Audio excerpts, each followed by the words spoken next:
राष्ट्रपति महोदया ने कहा कि ये देश के इतिहास में 60 साल के बाद ये पहली बार एक घटना हुई है जब लगातार 3 बार किसी प्रधानमंत्री को स्पष्ट बहुमत प्राप्त किया हो। और जिस समय महामहिम राष्ट्रपति महोदया ने ये शब्द बोला था, हम सबको ध्यान है, सबसे अनेक विपक्षी सदस्यों ने अपनी अपनी सीट पर आवाजें करते हुए इसका प्रतिवाद किया था।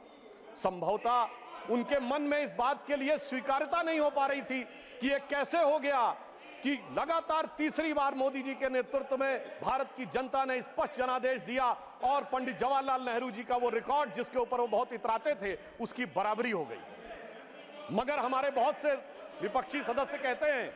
कि साहब नेहरू जी की बराबरी तो मोदी जी से नहीं हो सकती। तो सभापति महोदय, मैं आपके माध्यम से कहना चाहता हूं कि तीसरी बार मोदी जी चुन के आए हैं और ये मैं भी मानता हूं कि नेहरू जी और मोदी जी में बराबरी नहीं हो सकती, इसलिए तीसरी बार आने पे मैं सिर्फ 3 बिंदु दूंगा जिस पर हम मानते हैं कि नेहरू जी और मोदी जी की बराबरी नहीं हो सकती। नंबर 1, जब मोदी जी इस देश के प्रधानमंत्री के कैंडिडेट चुने जाने थे, सभापति महोदय, मुझे आज तक याद है 13 सितंबर 2013 शाम 6 बजे भाजपा की पार्लियामेंट्री बोर्ड की बैठक होनी थी और मोदी जी स्वयं उसके मेंबर थे, मगर उन्होंने कहा मैं उस बैठक में नहीं आऊंगा जिसमें मेरे बारे में विचार हो रहा हो। यह होता है नैतिकता के आधार के ऊपर निर्णय। और उस समय राजनाथ सिंह जी पार्टी के अध्यक्ष थे, तो मुझे यह दायित्व दिया गया था कि मैं मोदी जी को रिसीव करके अध्यक्ष के कमरे में बैठा लूं और जब बैठक समाप्त हो जाए तो सब एक साथ जाएंगे प्रेस कॉन्फ्रेंस में घोषित करने के लिए। और महोदय, पूरा पार्लियामेंट्री बोर्ड एक मत था, सारे कार्यकर्ता एक मत थे और पूरा देश एक मत था और तब प्रधानमंत्री के कैंडिडेट मोदी जी घोषित हुए। उधर पंडित जवाहरलाल नेहरू जब कैबिनेट मिशन प्लान के तहत 26 अप्रैल 1946 को कांग्रेस का नया अध्यक्ष चुना जाना था और उसके लिए कांग्रेस वर्किंग कमेटी की बैठक होनी थी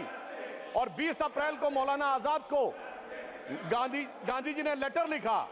कि आप अपना नामांकन वापस ले लीजिए और मैं चाहता हूं कि नेहरू जी प्रधानमंत्री बने। परंतु इसके बावजूद उस बैठक के अंदर क्या हुआ, इसका रिकॉर्ड आचार्य कृपलानी ने अपनी किताब Gandhi his life and thought, Maulana Azad ने अपनी किताब India wins freedom, Rajmohan Gandhi ने अपनी किताब सरदार पटेल और उस समय के सबसे प्रख्यात पत्रकार दुर्गादास ने अपनी किताब India from Curzon to Nehru and thereafter में लिखा है कि 1 वोट मिला पट्टाभी रमैया को और शायद 1 या 2 वोट मिले आचार्य कृपलानी को, शेष सारे वोट मिले सरदार पटेल को और 0 वोट मिले जवाहरलाल नेहरू जी को। वाकई कैसे तुलना हो सकती है? सर्वसम्मति से प्रधानमंत्री के कैंडिडेट बनने वाले मोदी जी और 0 वोट पाकर प्रधानमंत्री के कैंडिडेट बनने वाले सरदार हमारे नेहरू जी।